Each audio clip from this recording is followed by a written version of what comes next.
selamat sore. Perkenalkan, nama saya Edward Valentinus Ola dari kelas 11 IPA 1 dan teman saya. Perkenalkan, nama saya Maria Helena Kewaguma dari 11 IPA 1. Kami berdua merupakan partner kerja di mana kami berdua ingin membuat suatu karya ilmiah remaja yang berjudul Pengaruh Pemberian Pupuk Organik Terhadap Pertumbuhan Tanaman Kelor atau Moringa oleifera. Sebagai orang muda, kita tentu perlu berkontribusi bagi kemajuan bangsa dan negara. Salah satunya ialah dengan menciptakan suatu karya ilmiah yang mana karya ilmiah yang diciptakan ini bermanfaat bagi kehidupan masyarakat luas.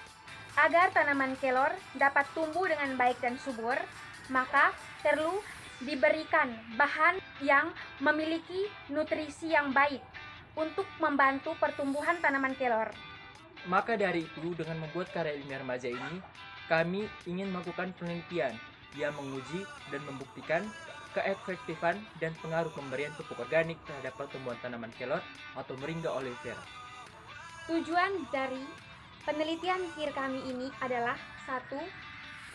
Untuk mengetahui pengaruh pemberian pupuk organik terhadap pertumbuhan tanaman kelor atau Moringa oleifera.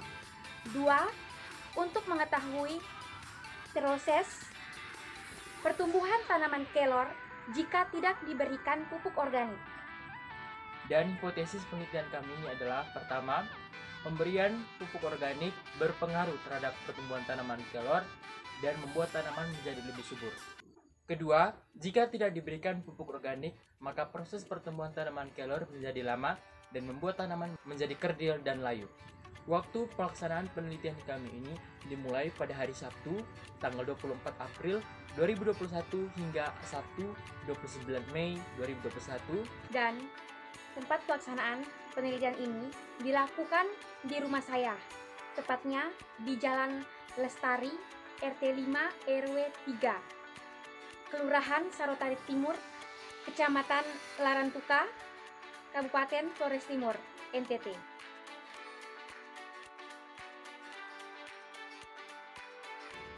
Berikut adalah alat dan bahan yang kami gunakan dalam melakukan eksperimen, antara lain sebagai berikut. Yang pertama, alat. 1. Mistar atau penggaris. Yang kedua, label yang digunakan pada setiap tanaman. Kamera. Tabel pengamatan. Linggis. Cangkul. Yang kedua, bahan. Yang pertama, air. Tanah.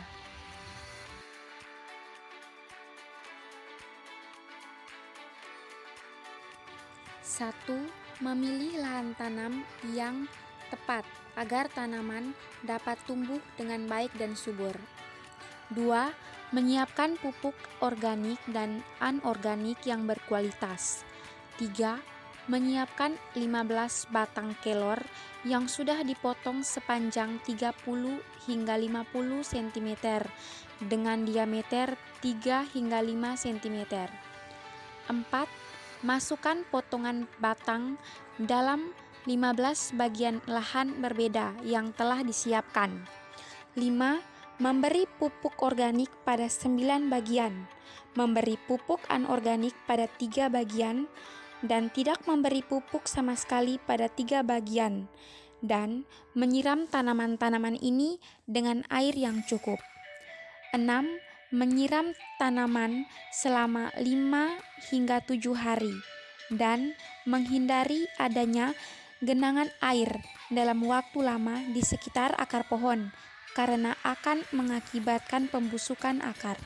Keenam, menyiram tanaman selama 5 hingga 7 hari dan menghindari adanya genangan air dalam waktu lama di sekitar akar pohon karena akan mengakibatkan pembusukan akar. Ketujuh, memupuk tanaman seminggu sekali menggunakan pupuk organik pada 9 tanaman. Kedelapan, memupuk tanaman seminggu sekali menggunakan pupuk anorganik pada 3 tanaman. Kesembilan, tidak memberi pupuk sama sekali kepada 3 bagian tanaman selama proses penanaman maupun pertumbuhan. Kesepuluh, merawat dan menjaga tanaman agar dapat bertumbuh dengan subur dan berkualitas baik. Ke-11, mengamati proses pertumbuhan tanaman kelor secara konsisten dan teratur.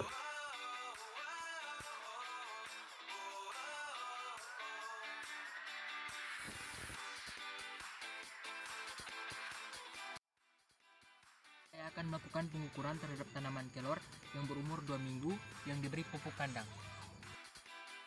Tinggi tanaman 30 cm. Jumlah daun 40 buah. Diameter batang 1 cm. Saya akan melakukan pengukuran terhadap tanaman kelor setelah 2 minggu dengan diberikan pupuk hijau. Tinggi tanaman 30 cm. Jumlah daun 50 buah. Diameter batang sama dengan 2 cm. Diberikan pupuk kompos. Tinggi tanaman 35 cm. Jumlah daun 50 buah. Diameter batang 2 cm. Saya akan melakukan pengukuran terhadap tanaman kelor setelah 2 minggu dengan tidak diberikan pupuk sama sekali. Tinggi tanaman 20 cm. Jumlah daun 25 buah. Diameter batang 1 cm. Saya akan melakukan pengukuran terhadap tanaman kelor setelah 2 minggu yang diberikan pupuk kimia. Tinggi tanaman 20 cm. Jumlah daun 20 buah. Diameter batang 1 cm.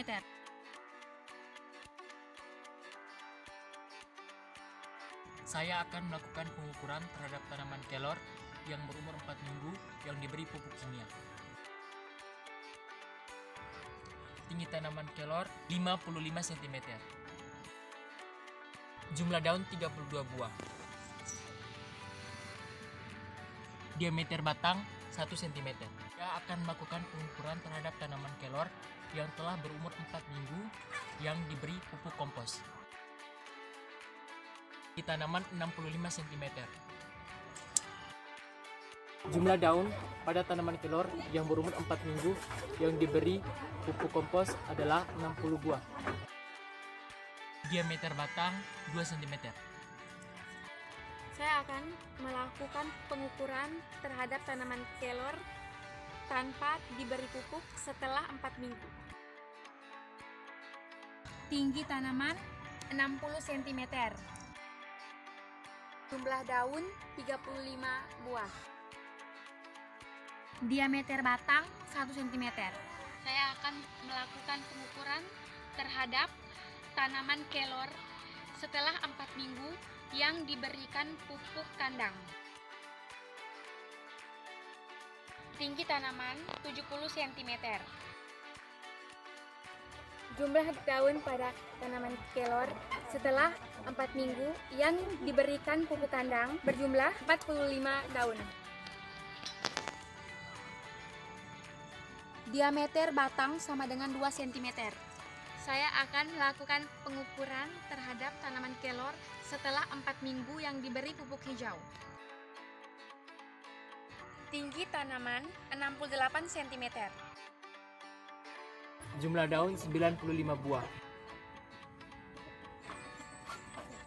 Diameter batang tanaman kelor setelah 4 minggu yang diberikan pupuk hijau adalah 2 cm.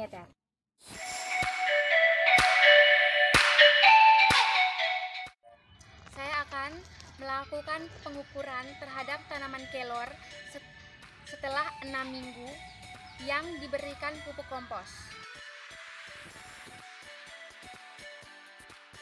Tinggi tanaman kelor yang diberikan pupuk kompos setinggi 120 cm. Jumlah daun pada tanaman kelor yang berumur 6 minggu yang diberi pupuk kompos adalah 75 buah. Diameter batang pada tanaman kelor yang diberikan pupuk kompos adalah 3 cm. Saya akan melakukan pengukuran terhadap tanaman kelor yang diberikan pupuk kandang yang telah berumur 6 minggu. Tinggi tanaman 125 cm. Jumlah daun 95 buah. Diameter batang 3 cm. Tinggi tanaman kelor setelah 6 minggu yang diberikan pupuk hijau setinggi 120 cm. Jumlah daun setelah 6 minggu yang diberikan pupuk hijau sebanyak 115 daun.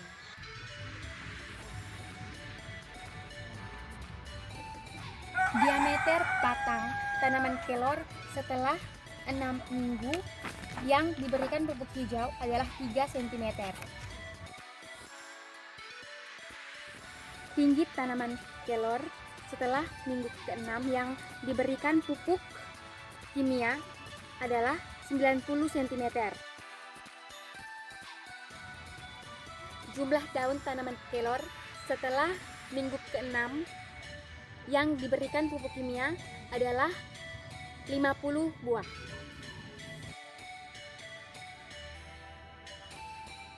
Diameter batang 2 cm. Saya akan melakukan pengukuran terhadap tanaman kelor yang berumur 6 minggu yang tanpa diberi pupuk sama sekali.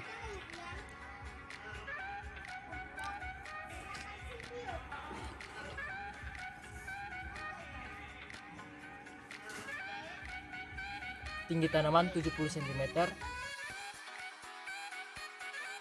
Jumlah daun 55 buah. Diameter batang 2 cm.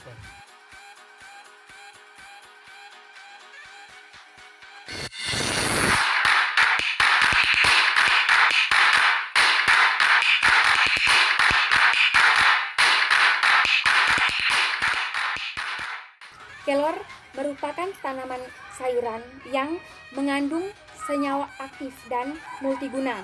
Hampir semua bagian dari tanaman kelor ini dapat dijadikan makanan karena mengandung senyawa aktif dan zat gizi lengkap. Tanaman kelor biasanya ditanam di pekarangan rumah dengan menggunakan perkembangan secara vegetatif.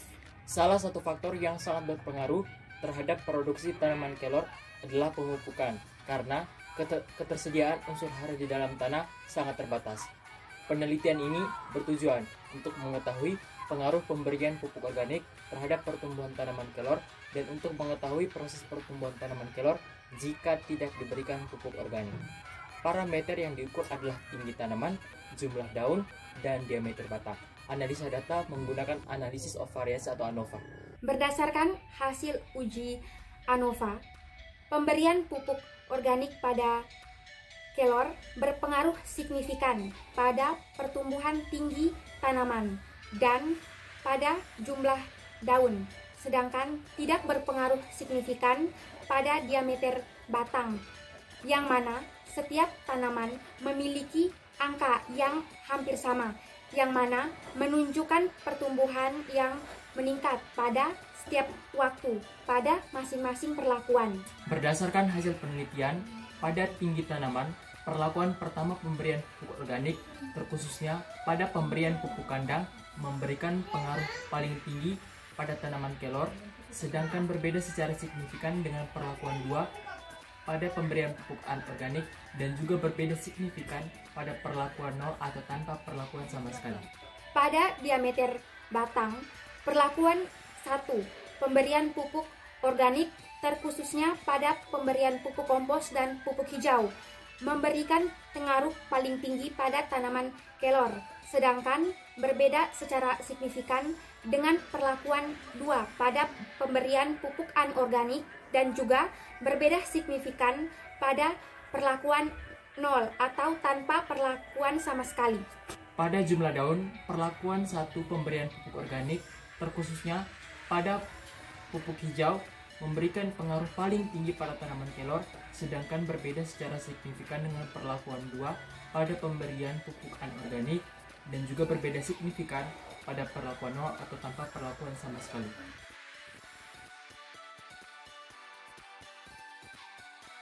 Dengan hasil penelitian yang telah dibahas, dapat disimpulkan bahwa pemberian pupuk organik berpengaruh sangat nyata pada pertumbuhan tanaman kelor. terutama pada pertumbuhan tinggi tanaman, diameter batang, dan jumlah daun. Tanaman kelor dan jenis pupuk organik yang memberikan pengaruh terbaik yaitu pupuk kandang terhadap tinggi tanaman, pupuk kompos dan pupuk hijau memberikan pengaruh terbaik terhadap diameter batang, dan pupuk hijau memberikan pengaruh terbaik terhadap jumlah daun tanaman kelor. Dan pada proses pertumbuhan tanaman kelor yang tidak diberikan pupuk organik, yakni pada perlakuan pemberian pupuk anorganik dan pada tanpa perlakuan atau tanpa diberi pupuk sama sekali, kurang berpengaruh terhadap parameter pertumbuhan tanaman kelor dan membuat tanaman kelor kerdil dan layu.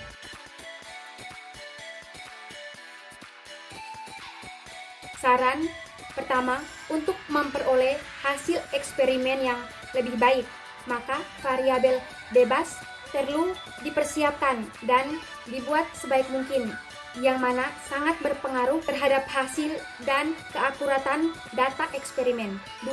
Pada proses pertumbuhan tanaman, diperlukan kekonsistenan dan ketepatan dalam observasi pertumbuhan, serta perawatan tanaman yang sensitif, sehingga eksperimen dapat berjalan dengan baik dan lancar dan menghindari berbagai risiko. Ketiga, agar memilih tempat dan area eksperimen yang tepat sehingga data hasil eksperimen diperoleh baik dan akurat. Keempat, hasil penelitian ini diharapkan dapat menjadi referensi bagi penelitian selanjutnya untuk bidang yang sama.